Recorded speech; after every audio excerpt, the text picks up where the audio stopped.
இந்த பகுதியில் உங்களுடைய விருப்ப செய்தி சுந்தரராஜன் உங்களுடையது. இல்லை, அது தொடர்ச்சியா நிறைய செய்தித்தாள்களில் நாளிதழ்களில் வரக்கூடிய விஷயம் தான்.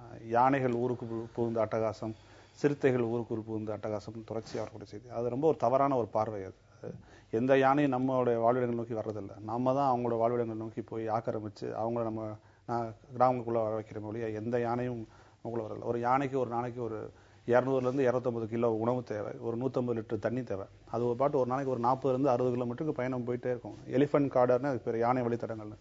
நம்ம தான் யோக மன்றம் கட்டுறோம், கல்லூரி கட்டுறோம் சொல்லி அதோட வழித்தடங்களை மறிச்சிட்டோம். அதுங்கள் வேற வழி இல்லாமல் தான் ஊருக்குள்ள வருது இல்லையா. அது ஒரு எப்பவுமே ஒரு தவறான ஒரு பார்வையிலே இந்த செய்திகள் போடப்படுறதா நான் பார்க்குறாங்க. உங்களுடைய விருப்ப செய்தி. இன்னைக்கு இந்த தினமணி செய்தியில அமைச்சர் ஸ்மிருதி இரானியுடன் RSS தலைவர்கள் மற்றும் பிஜேபி தலைவர்கள் சந்தித்து இந்த பாடப்புத்தகங்களில் இருக்கின்ற ஒரு சில வரலாற்று திரிபுகள் மற்றும் கல்வியினுடைய கட்டணம், தனியார் கல்வி கட்டணத்தினுடைய இருக்கின்ற குறைபாடுகளை பற்றி ஒரு மிகப்பெரிய ஒரு கவலை தெரிந்த ஒரு கருத்து பரிமாற்றம் நடந்திருக்கிறது, கோரிக்கை வைத்திருக்கிறார்கள். ஸ்மிருதி இரானி அவர்கள் கூட நிச்சயமாக பரிசீலனை செய்வோம்னு சொல்லியிருக்காரு. காரணம், தனியார் கல்வி, தனியார் கல்லூரி, தனியார் பள்ளியினுடைய அடிப்படை கட்டணம் ஒரு விகிதம் இல்லாம, ஒரு மதிப்பீடு இல்லாம யாருக்குமே அந்த தரமான கல்வி கிடைக்காத ஒரு சூழ்நிலை இருக்கிறது. பழைய இந்தியாவினுடைய நம்முடைய பாரம்பரியத்துல கல்வி, மருத்துவம், உணவு இதெல்லாம் வியாபாரம் பண்ணக்கூடாதுன்னு இருக்கு. ஆனா இன்னைக்கு முழுக்க முழுக்க வியாபாரமா இருக்கு, வேற வழி இல்லை. ஆனா தரமான கல்வி அனைவருக்கும் கிடைக்குதான்னு சொன்னா இல்லை. அது மாதிரி வரலாற்றுல நிறைய பாடப்புத்தகங்கள்ல செய்ய வேண்டிய விஷயங்களை மாற்றி தவறுதலான தகவலை இன்றைய இளைஞர்களுக்கு, இந்திய குழந்தைகளுக்கு நம்ம கொடுக்கிறோம். அதுக்கான ஒரு நல்ல மாற்றத்தை துவக்குவதாக இவருடைய சந்திப்பு இருக்கிறது. அது ஆவணை செய்வோம்.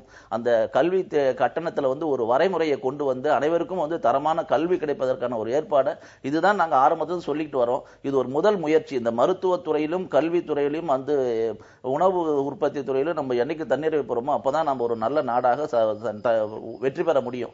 ஆகிற இந்த முயற்சி என்ன மாதிரியான வரலாற்று திரிவுகள் இருக்கு, அது என்ன நிறைய இருக்கு, பேசுறதுக்கு நிறைய இருக்கு. ஒரு 14 முறை படையெடுத்தார் ஒரு சோமநாதபுரம் ஆலயத்தைன்னு சொல்லி நம்ம தவறா சொல்லியிருக்கோம். 14 முறை முயற்சின்னு சொல்லியிருக்கோம்.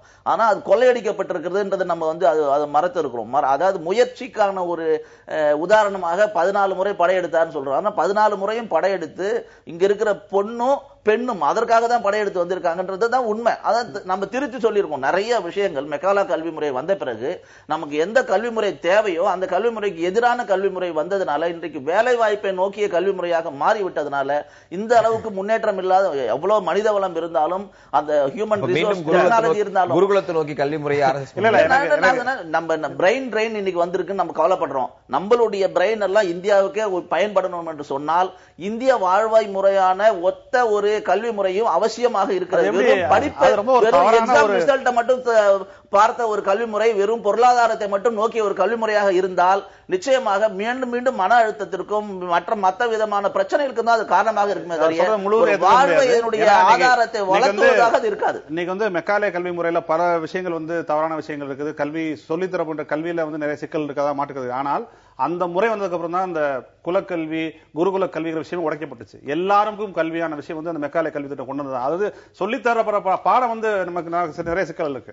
சோம்நாத்தை பத்தி பேசினா நம்ம சமணர்களை கல்வெட்டை பத்தி பேசித்தாகணும். நீங்க எது வரலாறுங்கிறது எப்படி நீங்க எப்படி முடிவு பண்ண முடியுமோ? இத்தனை காலமாக பேசப்படுற எல்லா விஷயங்களையும் எது வரலாறோ அது அப்படியே போடுங்க.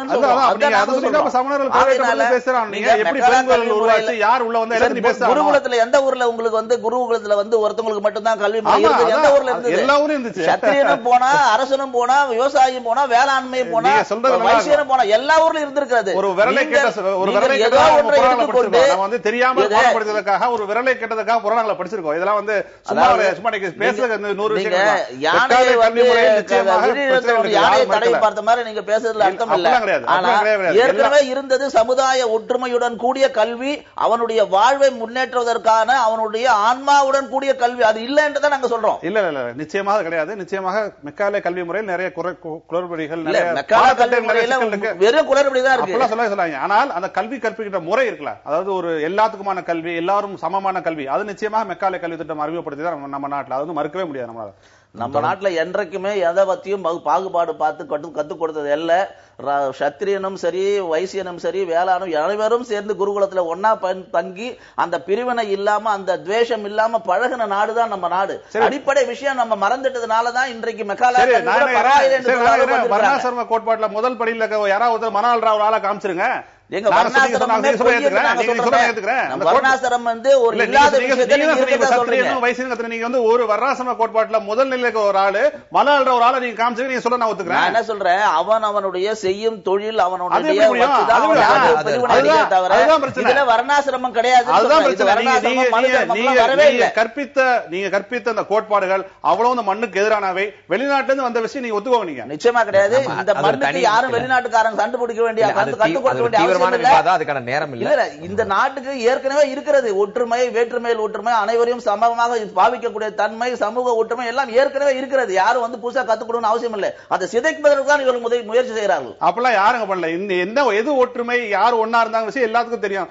வரலாற்று ரீதியாக, பண்பாட்டு ரீதியாக எது இந்த மண் சார்ந்த விஷயம் எல்லாத்துக்குமே தெரியும். அது நம்ம ஒரே வேலைக்கு வேறு தலை பற்றி பேசுவோம்.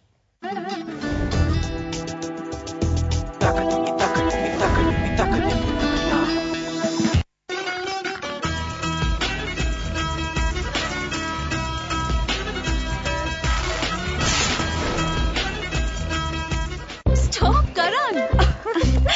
Thank you. He's so naughty. But we've met before. Remember?